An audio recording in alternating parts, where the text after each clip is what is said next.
Good morning, good afternoon, good evening, everyone who has joined this webinar today. I'm very lucky to have been joined by Carlos Eid, one of the most influential voices in medical affairs space, and we'll be having a fireside chat about what we heard at the next Pharma Summit in Vienna last week, the the industry trends that we have observed, and get Carlos's thoughts on how and what we heard and what we saw applies to the pharma space in general, but also more specifically to medical affairs.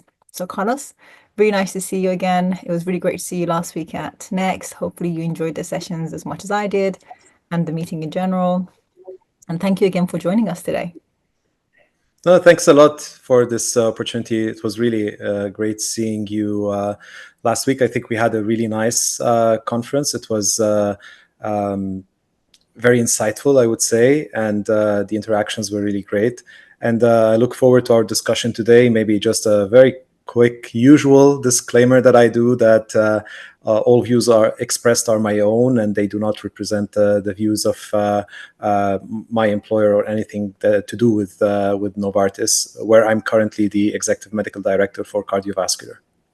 Fantastic. Thank you, Carlos. I was going to ask you to very briefly introduce yourself, but you just did. So anything else to add? Was that brief enough? Maybe if you want to share a little bit about your background and kind of the work that you do for our audience members who may not have seen you on LinkedIn. I don't know if that's possible. Well, for anyone Yes. who hasn't come across your profile yet, a quick intro would be fantastic. No, absolutely. So I'm Carlos. I'm a medical doctor by background. I'm originally Lebanese from Lebanon.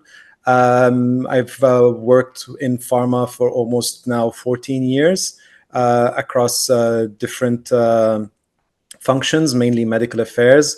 And I've worked as an MSL, I've worked as an MSL manager, as a medical manager, also worked in global, a bit of regional responsibilities, field medical excellence head, and recently, executive medical director for cardiovascular, so covering the ASCVD and the heart failure space. And apart from that, I'm I'm hugely passionate about medical affairs, the future of medical affairs. How can we evolve this function? How can we really elevate this function to its rightful place? And that's what I always like to talk and post about.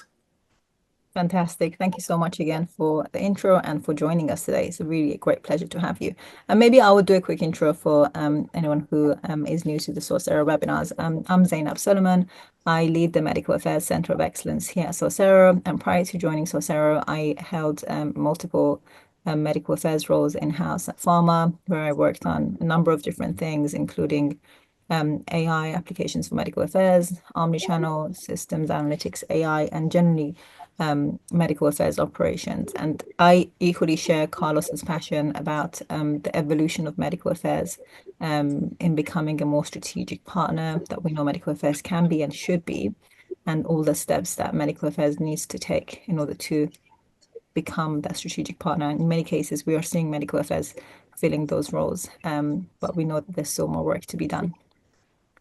With that, let's jump in, Carlos. We met last week at Next, and we worked together before on these thought leadership type content, and we've been discussing the role of AI in pharma and specifically for medical affairs for a while, and how it's constantly evolving. And we also recognize that we still need to be able to kind of share and echo the themes and the kind of best practices that we come across either at Next or otherwise more broadly, so that others in our industry can learn from them and become more aware of them. So I'd love to visit or revisit some of the trending topics that we heard during Next last week, and just get your thoughts and your kind of your opinion on what we heard, how it resonates, and generally how you think it applies to our day-to-day practice in pharma, and kind of maybe more specific examples for medical affairs. How does that sound? Perfect. Let's do that. Fantastic. So, one of the kind of really loud themes that came across to me and we heard multiple times was the adoption of AI across the pharma value chain, with a specific kind of growing focus on enhancing customer experience and kind of content generation and mention of personalized engagement came up a few times. Um, I think that we can agree that this should very much be a cross-functional trend and not necessarily a commercial one. But what we primarily observed was that, it was much more focused and it was coming from our commercial colleagues, and that there was very little mention of AI for enhancing patient experience. So with that in mind, and Anna, you mentioned that a few times, and I think it was kind of very palpable that patient experience is just not something that either people are thinking about or maybe people weren't mentioning at the event last week. So with all that in mind, how do you see this AI-driven customer experience trend in pharma evolving? And can medical affairs utilize it better, maybe focus more on patient experience? Just what did you hear in that space and what are your thoughts? So overall, there were a lot of topics around customer experience, the use of AI. We saw a lot of hype coming on the session that was around agentic AI or the AI agents, and how is that being deployed now to look into clinical data and to look into real world evidence and things like that. I think if we take a bit of a step back, because people say, "Oh, AI is a hype. It's growing and then it's gonna deflate." I would say, and I'm happy to bet my life on it. AI is here to stay, and we need to cope with it. But one thing I would first advise on, and it's not about the patient experience; it's more about being patient centric. Like we're thinking about the patient outcomes, or we were thinking about the the impact that the use of AI will have on better patient care. So that patient centricity, not for people to think, oh, we want to use AI for content for patients, because we cannot do direct to patient promotion, depending on which industry you work in or which type of medicines you are working on. But if we take a step back and we start with AI, let's all remember that AI is a tool, okay? It's a technology. It's a technology that you can deploy, whether it's for HCP sentiment or HCP selection, whether it's for insights, whether it's for evidence generation, whether it's in the future where they can use it in healthcare for predicting diseases. So predictive medicine, we were in terms of treating patients, and then we were preventive medicine, and the future might be more around predictive medicine with the use of AI. So AI is a technology. It's a tool that helps in different areas and different fields.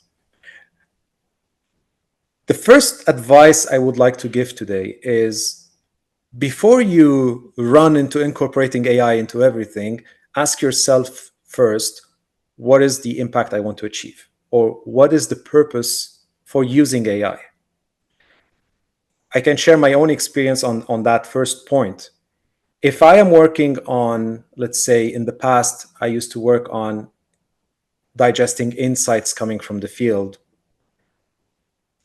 If I have a lot of insights coming from the countries and I want to really streamline that, AI would help me solve that problem and save time.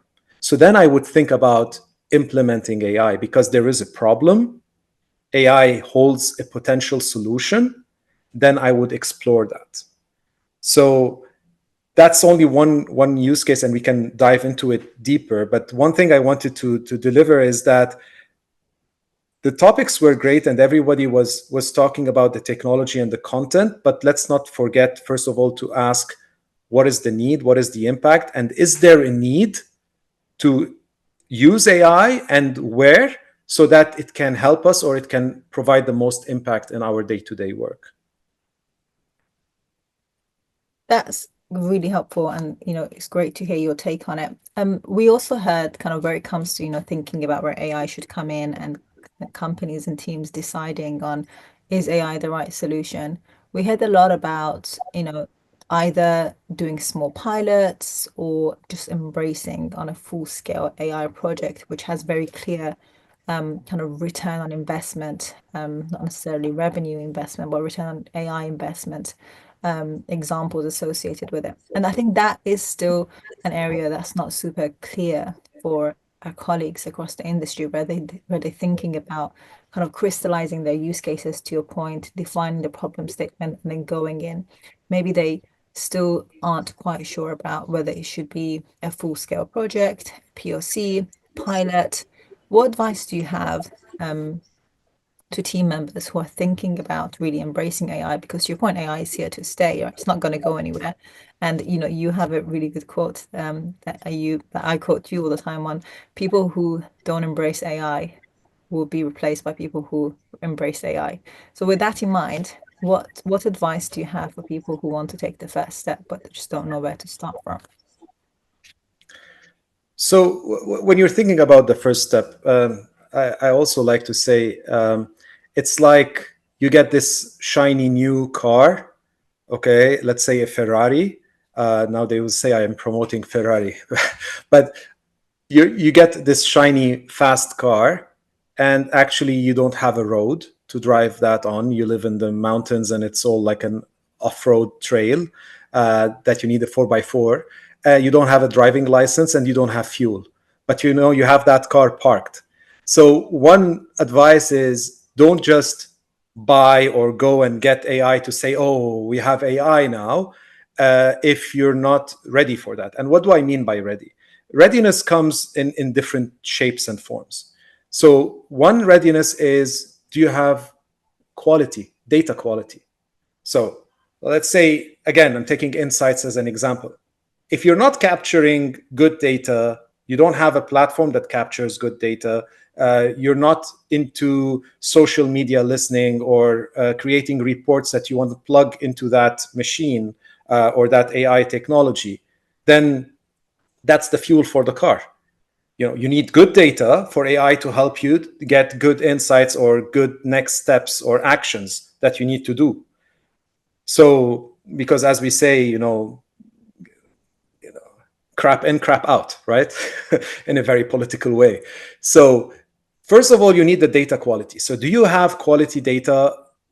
That's one question. The second question is, do you have the capabilities internally? Do you have people who understand working with AI? Do you have people who understand how they want to incorporate that technology with your existing platforms in the company? So this here begs the question, should we go and create something in-house, or should we collaborate with a third party who has already platforms that follow all the norms and rules and regulations, and then all I need is just to plug in my data? So then you kind of do a symbiotic relationship where, okay, I'm getting the platform externally because they check all the boxes that I don't need to go into, and I have the data to put in that platform. And the third question is, will the output be of benefit for me in the existing AI capabilities? Because we know there is some hallucinations, there are data privacy concerns, there are a lot of things that we still haven't solved. We still don't know if I can automate AI to send med info, let's say, answers to physicians. Am I 100% sure that the output is going to be, very I'm losing the words, but of high quality and relevant and proper answer to the physicians? No, because you still need human oversight. So infrastructure, data quality, and also investment. AI comes at an investment. I'm not saying you need to pay millions of dollars, but whether you start small or you go big, you need to understand what your investment will look like, what the timeframes are going to look like, and be prepared for that. So again, going back to the first answer, know first what you want, know what you want to achieve, know what is the impact that you want to create, and then see how AI can help you. Don't bring in AI and say, now I have AI. Where am I gonna use it, just to pull a flag or claim and say, hey, we are an AI company, or we are an AI function? And I think that's a really good framework for anyone to kind of go by when thinking about embracing AI.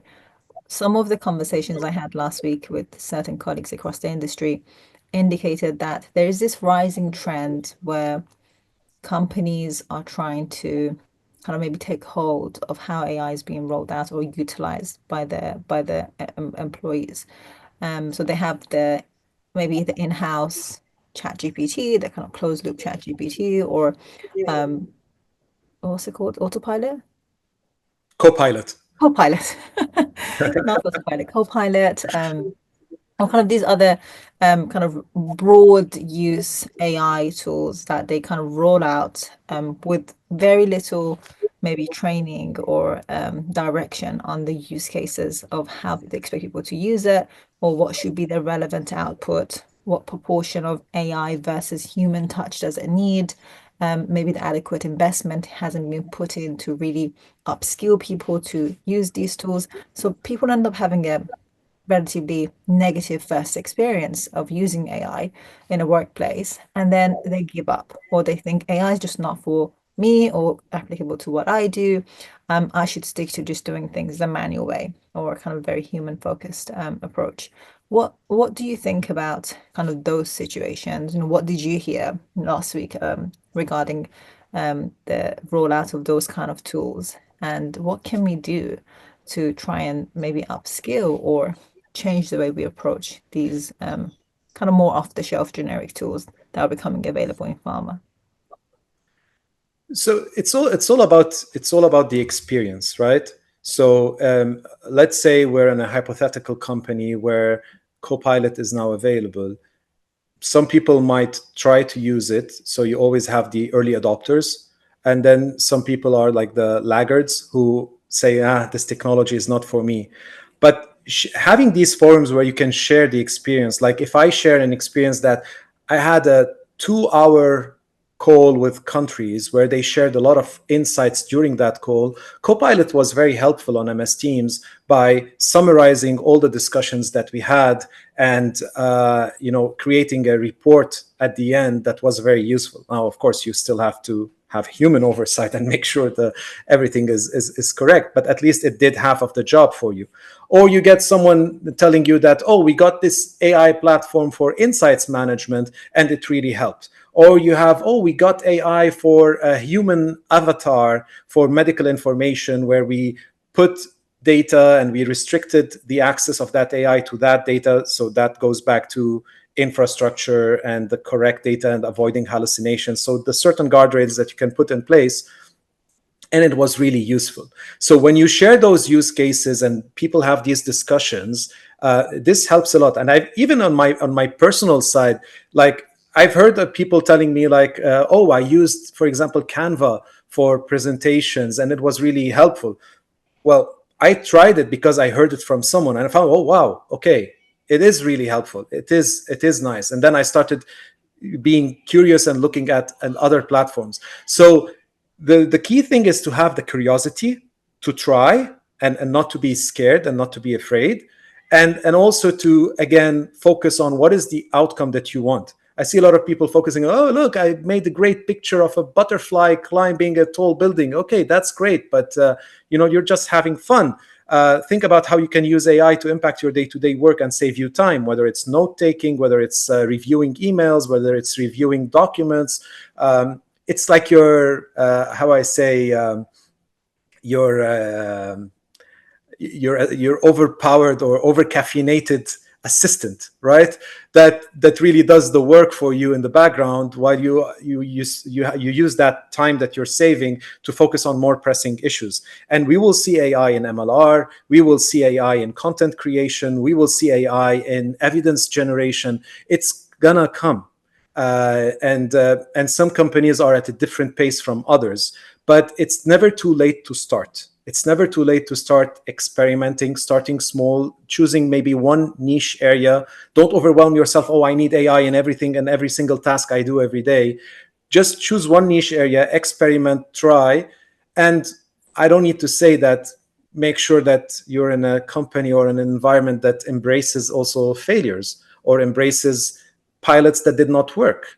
Because if you're only thinking about being perfect, it might be a bit challenging with AI. I think I was having a side conversation with someone about the general culture of failure in pharma and how maybe it's not quite the same as what we would, or maybe certain companies aren't quite in the same place where it comes to cultural failure and embracing failure as part of the learning journey as others. So I sympathize that for certain people who may have that really innovative mindset, the culture of failure in their companies may prohibit them. But you mentioned a couple of use cases that I want to touch back on. Content generation was another really kind of key topic that we heard a lot about last week.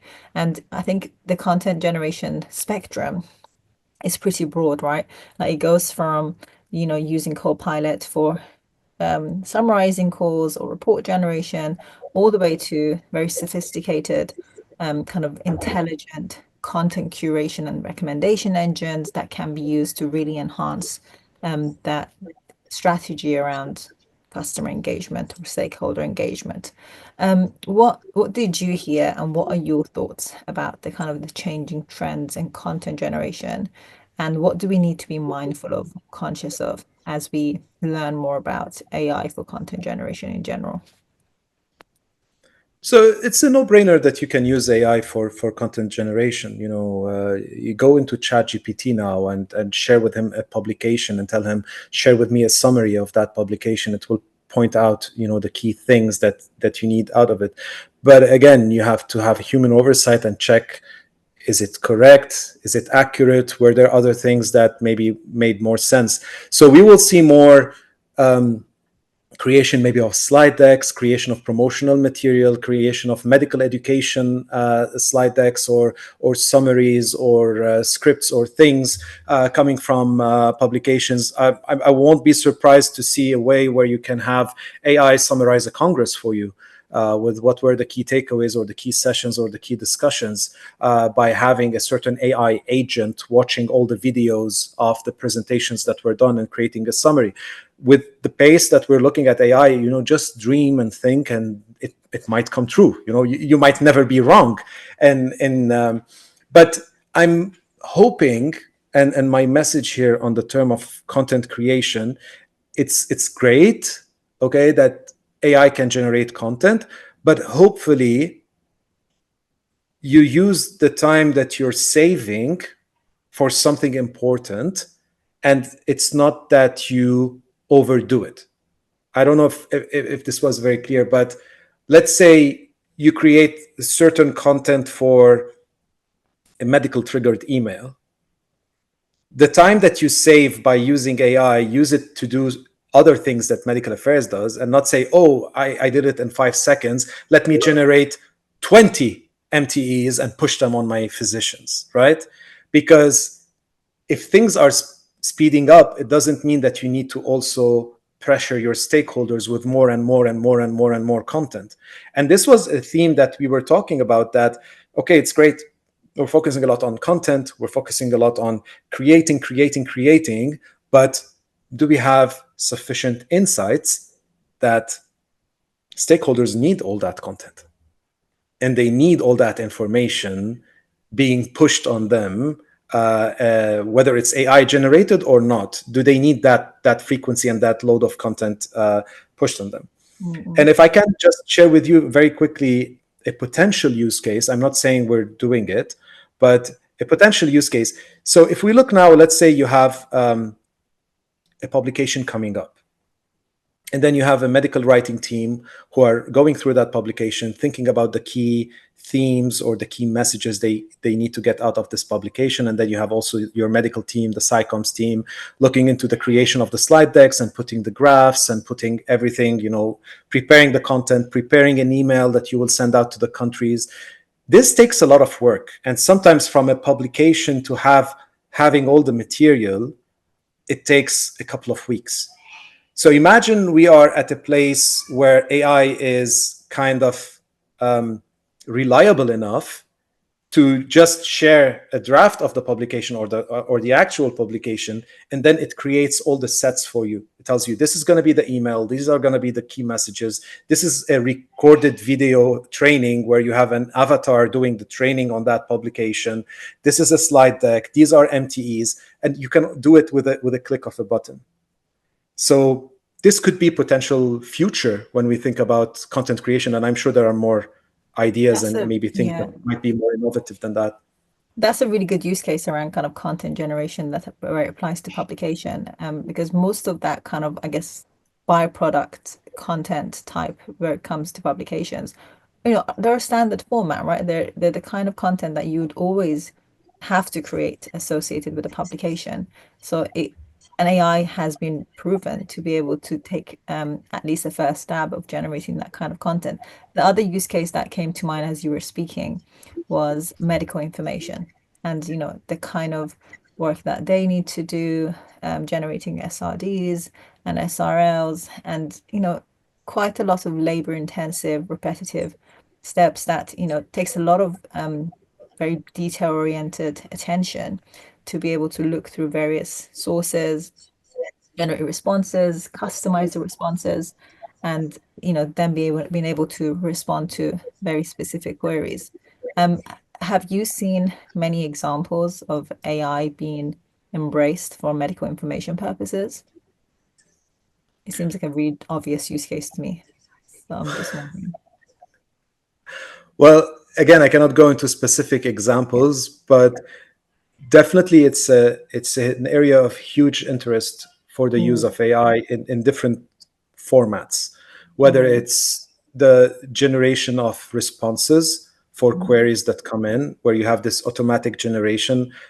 And again, I think at first this needs human oversight before being shipped out, but at least you get all the information that is needed and the response document ready.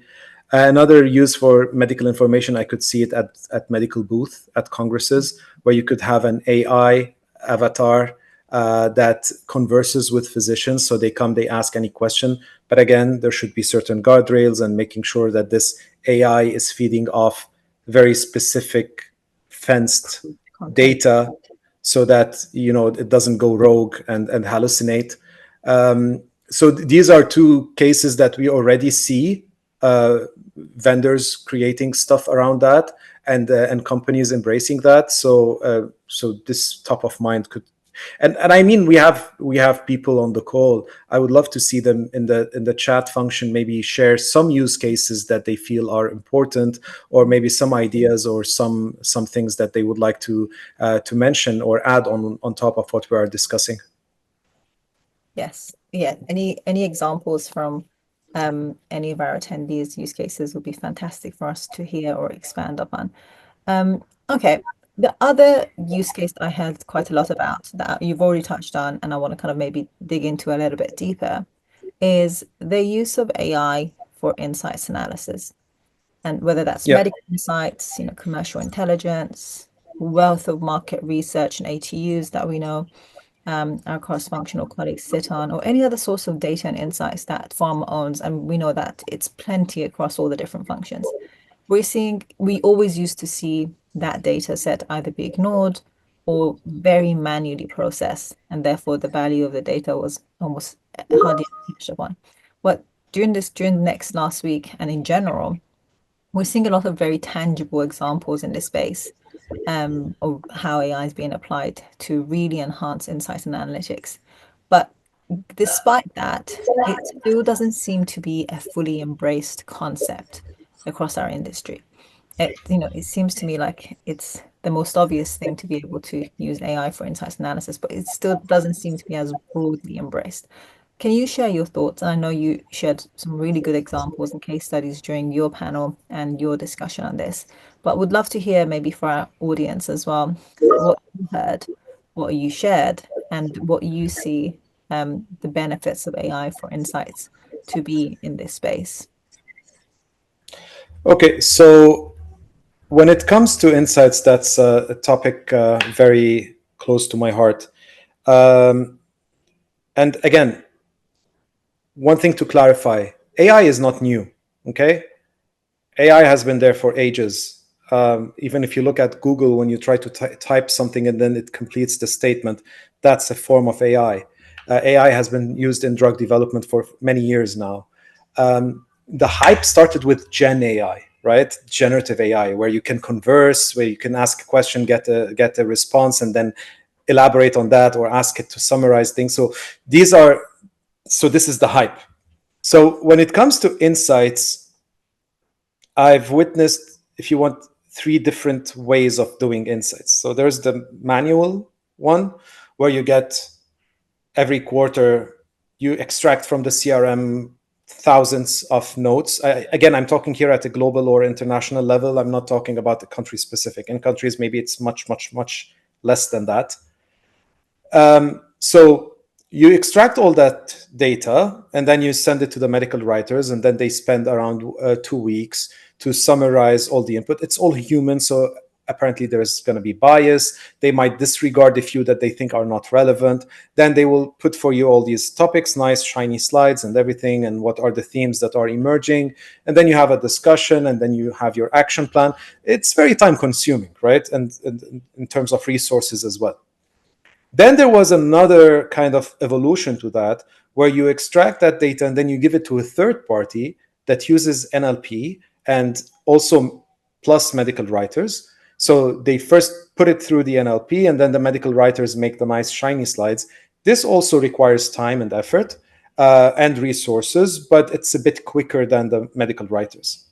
Then there was the third generation, or I'm not going to call them generations, but the third way of doing insights, which was, now you can see the live platforms or always on kind of platforms, where automatically it takes the notes that MSLs or sales reps or whoever you're focusing on, commercial or medical, automatically takes all those notes from the CRM system. You can add on ad board reports, social media, other sources, and then it kind of directly on the spot gives you the themes, gives you everything within the platform. So no medical writers, nothing needed manually to be done. Everything is automatically generated. Even you can generate slides that are automatic. So these are the different ways. Now, the case, again, without going much into details, where it helped us versus the medical writers, it really helps when you use AI in two things. One, if you have new topics emerging, and the second one, to try and connect the dots between the actions that you're doing and the frequency of a certain topic, right? So on the first one, we've seen, for example, again, I will give a very hypothetical example, not to be very specific on something with my actual employer. So let's say you see a topic emerging in US. So a physician sharing something that he tried a certain drug in a certain area and it seemed to really work well in a certain patient population. And then you see that again emerging in Australia, and then you see that, and then AI buckets that for you as an emerging topic, like something that never existed before. It highlights it, which is really nice feature. And then you can investigate into that. And when you investigate into that, sometimes it could lead to potentially generating data on that, potential publication, potential guideline change, potential anything, just because you are not ignoring those small trends or those small emerging topics that otherwise a medical writer would say, I have 5,000 notes and this is completely irrelevant. Like, I'll just ignore it for now. If it becomes more frequent, maybe I'll highlight it. So this was one case. And then the other one, sometimes you would see, let's say, a certain concern around, I don't know, let's say safety. Okay. Again, we're not saying that adverse events are being reported. Of course, if adverse events are reported, they need to be, sent over to pharmacovigilance, and MSLs need to report adverse events on the right platforms, blah, blah, blah, all the disclaimers, everything, so that nobody cuts that piece of the video and holds me accountable for it. But let's say there was a trending topic around a misconception around safety or efficacy or use in a certain patient population. And then you see the volume of notes around that being, let's say, 100. And then you develop certain content, and then the next quarter or the next month, you see that volume of notes decreasing. Then you say, okay, so whatever strategy we deployed, whatever action we took, it's showing that this volume is decreasing. If you want to tell a medical writer, go through 1,000 notes and count for me how many are on that or that, you can imagine how much time that would take. And now with the always on insights platforms, you can see in real time if that, even week by week, instead of waiting for a full quarter, you can see week by week if any action that you're doing, you're seeing a positive reaction, or you're not seeing any reaction around that. Those are fantastic examples. And as you were describing kind of the evolution of AI and Gen AI for insights analysis and how we've collapsed that time frame to get from raw data to actionable insights, I also remembered the many conversations I've had in this space, excuse me, around the feedback loop and being able to actually provide adequate feedback to the MSLs who are collecting those insights and collecting that data that then may lead to a change in a tactic or a deliverable and ultimately a change in strategy. And that feedback loop was always really hard to establish or in many cases missing when we were doing this manually or through the kind of the early generation NLP tools. How important is having the feedback loop and having established that kind of conversation back with the MSLs, in your opinion? And how have you seen that changed? So, so the feedback loop is it kind of takes you into a sort of a vicious circle, right? Because MSLs spend time writing notes, elaborating on them, putting them into the platform, and then 4 months later, you get a report generated that doesn't specifically say if that input was taken into consideration into any of the conclusions that you're doing or any of the themes that you're highlighting. And then because of that late time of 4 months, giving back feedback is already too late. An insight is only an insight if you act on it on the right time.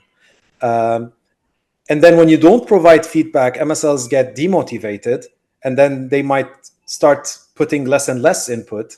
And then you don't have enough input for your next report, which gives you less feedback for the MSLs, and then it takes you into a vicious circle.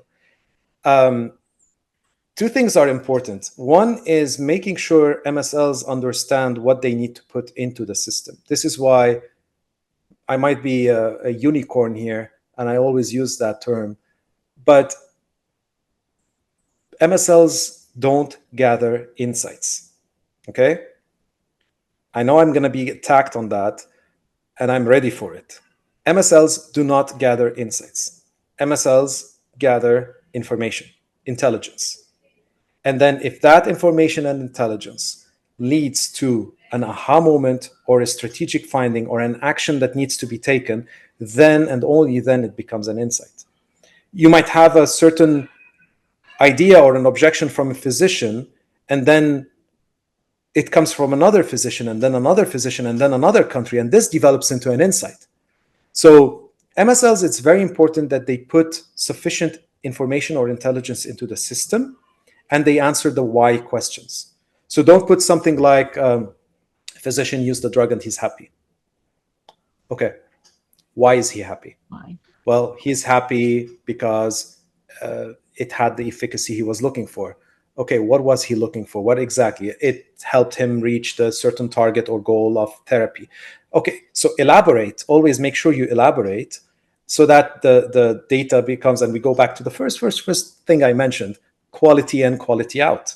So once you have that input with sufficient quality and you put them into that AI system, it will generate quality output.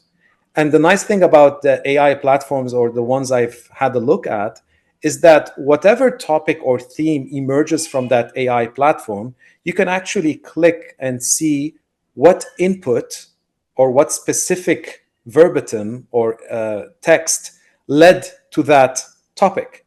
So imagine how nice it would be for the MSL to see in real life, that there is a certain topic that is emerging or a certain thing that is actionable, and then he clicks and he sees his own note there. So that already is kind of a feedback without waiting for that meeting where you're going to provide the feedback to the MSLs on what you're planning to do.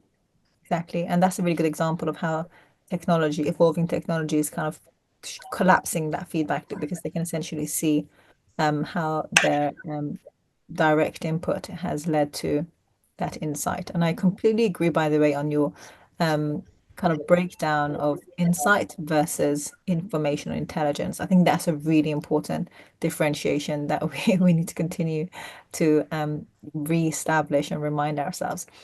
Maybe another very quick comment and question about how omnichannel in general is being shaped and is being driven using your favorite topic, using, I guess, data as a side product of these insights and analytics machines. Because as we know, and as we've seen, these insights tools don't just help us summarize insights or generate insight summaries, but they actually hold a lot of metadata on who said what, how is their sentiment changing over time, how are they engaging with us, consuming information. And all that information essentially can and should be used, and we've seen examples of it being used to drive personalization where it comes to omnichannel engagement. Um, Omnichannel is definitely the most bizarre phrase. It should be something else. It should be customer engagement or alternative customer Well, engagement. Dario in the event last week, he did say omni-channel needs to go into opti-channel, which Yeah, is optimizing the. Let's see if this works better. if it sticks. Yeah. Yes, exactly. But I just kind of want to get your thoughts on how this evolving landscape of so much data and so much insights data can be used to shape the way we engage our customers using alternative channels, in the way that benefits them and is truly patient-centric. And it's not just communication for the sake of communication and content sharing for the sake of content sharing. I know we've not got too long to go, but any thoughts from you on that would be fantastic. Okay, so first things first. Um, I'm not a believer in omnichannel. I don't think anyone has achieved the status of being fully omnichannel or even people understanding what omnichannel means. And if people want to transform pharma into things like Amazon or I don't know what, I'm not sure we will reach a phase that is ethical enough when we're talking about patients holding dearly to their lives, where they get their medications in a basket and then they have to rate the order as a 5 star or a 4 star, and then share their feedback on how it went or get a call from customer service. So I'm sure it's not getting there, but I do understand what they want to achieve from omnichannel, which is delivering the right data at the right time to the right stakeholder in the right channel that he wants. Some prefer it on mobile, others prefer it on a website. But now all we see is a push in multi-channel. Like we create the data on the different channels and we just push them on the customer. We should reach a phase where we have that data somewhere, and then based on demand, the physician gets that data, whether he would like to receive it on a mobile. But anyway, not going into the technicalities of omni-channel, multi-channel, opti-channel. Going back to your point on insights, again, this is what we started at the beginning. Don't create content for the sake of creating content. Make sure that there's a need, and then you address that need. And then the example I gave you around insights, when you see there's a topic emerging where there's no clarity on a certain topic or a misunderstanding on a certain topic, and then you create content or you support the MSLs with certain content or your channels with certain content to address that misconception or to address that issue that you're seeing in the field based on the insights. That's a very good example of how you're creating content and curating it to the needs or the topics that physicians are discussing. And it goes for everything. It goes to whether you're doing educational events, you're doing promotional events, you're doing content, webcasts, I don't know. So it goes along these lines. Always make sure you have the right insights before you start pushing things on customers. And I've heard it firsthand from a lot of customers where they always come back to us and tell us, can you please stop sending me emails I didn't sign up for? Because apparently there is some consent that they signed for receiving, let's say, one piece of information, and then we use that consent to push everything else on them. And sometimes they receive irrelevant material that is not in their field of expertise. And this really annoys physicians, because then this sort of personalization disappears. They don't feel it's personal anymore. They feel that they are just part of a mass market where things are being pushed on them. And that's not opti-channel, right? And then they end up unsubscribing. No, fantastic example. Thank you. Carlos, we do have a use case example that's been submitted in the chat. So perhaps I'll read it out loud and we can discuss how you've seen AI be applied to this particular use case. And I think this is right up your street. So with preparing for advisory boards or creating draft medical plans, have you tried it out using AI? So again, I cannot go into a lot of specifics, but I could tell you that, for example, for ad boards, this is definitely something you can start doing now. You don't need to wait, right? If you have Copilot or you have any approved sort of GPT, you need to make sure that there is a proper prompt. Like there's a lot of YouTube videos and things that you can watch around how to make the right prompt. So you need to be very patient and make sure that you put sufficient information for the GPT to be helping you. I don't see why not you kind of say, okay, Chat GPT, your role is a medical director in a pharma company. Your task, you need to prepare an ad board with those objectives. And this is what we would like to cover. These are the people that we want to invite in terms of uh, profession and in terms of specialty. And okay, what would you suggest for that ad board in terms of agenda, in terms of questions, and in terms of flow, duration? And then you see what GPT creates for you. Now, the most important step is don't take whatever it creates and send it. We need to have the human part. We need to have the human oversight, the experience that ChatGPT does not have. So you need to look at it, be inspired, get some ideas. Some things might spark a plug and say, oh, aha, that's really great. And some might not. And then there are also GPTs in certain companies where they are feeding them all the market research and all the data that they have internally. So you could actually go and ask, okay, based on all those resources and market research, what do you think are 2, 3 key things that I need to do in my medical strategy? Or what are the key things that I need to address? And see what this GPT comes up with. So these are also things that, unless you experiment, unless you try, unless you are curious, you will not be able to master AI sufficiently with time. Give yourself time, be patient, and be curious. Don't think of yourself that I need to be that AI wizard expert or else I'm going to fail.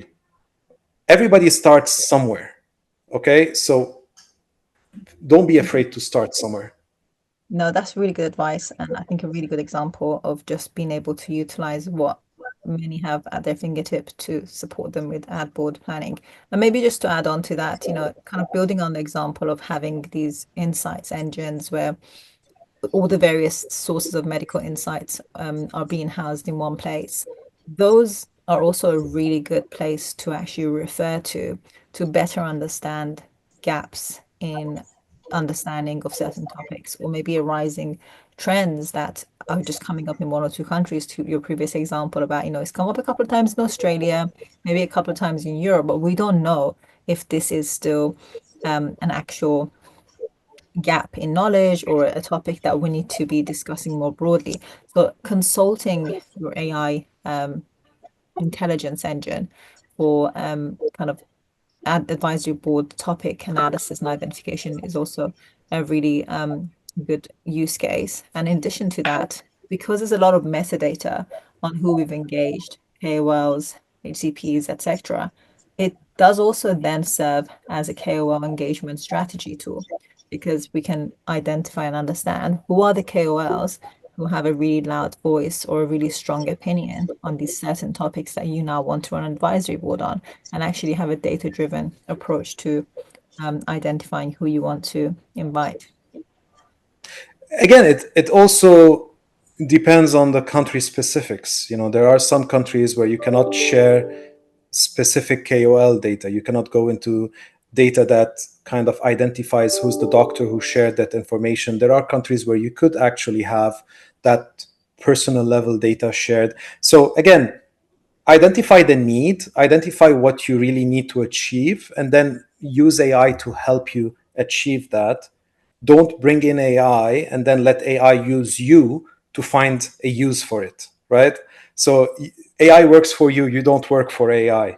And that's what I used to say about all the hype around omni-channel, where everybody wanted to bring in omni-channel. And I was like, okay, do you need the concept of omni-channel? Do you understand the concept of omni-channel? Don't just follow a trend and not understand where you need to use it. Find the need first and then go for it. Makes perfect sense. The final question that we've received in the chat, Carlos, is about MLR. So I'll read the question out and would love your thoughts on it. For me, a strong use case for Gen AI is to streamline the MLR approval process by automating the identification of evergreen content that has already received approval. This will allow the MLR professionals to quickly access relevant material within the Viva Promo Mats tool, reducing content review time and enabling teams to focus on the new pieces of promo mats or promotional and non-promotional content and assets while maintaining compliance. So what are your thoughts? And we were going to discuss this, but we ran out of time. But we did hear a few mentions of MLRs during the Congress last week as well. Maybe very briefly in the next couple of minutes, any thoughts on AI for MLR? Again, why not? And we see already multiple companies incorporating AI and trying to promote or advertise or talk about AI. Again, it makes sense because if AI is there and it can identify certain things that, as Audrey said, that are evergreen, or it can identify certain things that are a clear no-go based on local compliance, local rules, local regulation that you need to teach the AI about. So why not? And now with the future of AI agents, I don't know if people have heard about AI agents, but go Google them and see them. You can actually in the future start creating AI kind of AI personnel, let's say, who are actually they work independently. So you could say, okay, I'm going to create an AI agent, and you are a medical reviewer, you are a legal reviewer, and you are a regulatory reviewer, and then you put a lead for all those three, and then you give them a piece of content, and then that lead takes the opinion of medical, of legal, and regulatory. They work independently, and then together, and then they send you back the output.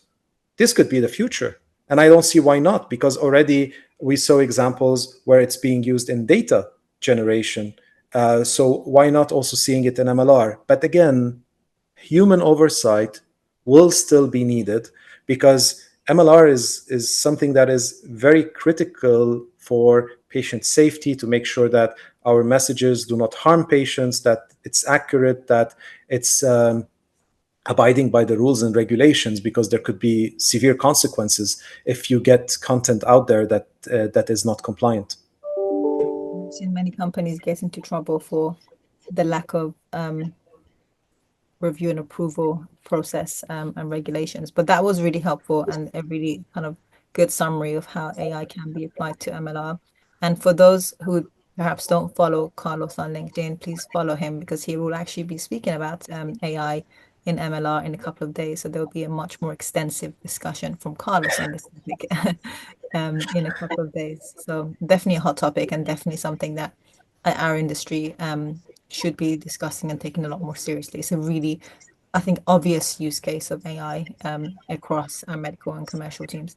But with that, Carlos, I want to thank you again for your insights and contributions to our industry and medical affairs in general, but also for joining us today on this webinar and sharing your thoughts and takeaways from next. Thank you so much. And yeah, we look forward to having you on again in the near future. No, thank you so much for this opportunity, and I hope that people, enjoyed the discussion. And if there are any other questions or follow-ups, I'm more than happy to connect and to have these discussions. It's really nice to always keep an eye on what the future will look like and to be prepared for it, and just to embrace it. So I look forward to the future discussions. Thank you so much. Thank you, Carlos. If anyone has any follow-up questions or anything that they want to raise or discuss, please feel free to either message myself and Carlos, or Carlos directly via LinkedIn or through the emails that will be circulating. Thank you everyone for joining and have a great rest of your day. Thank you again, Thank Carlos. you.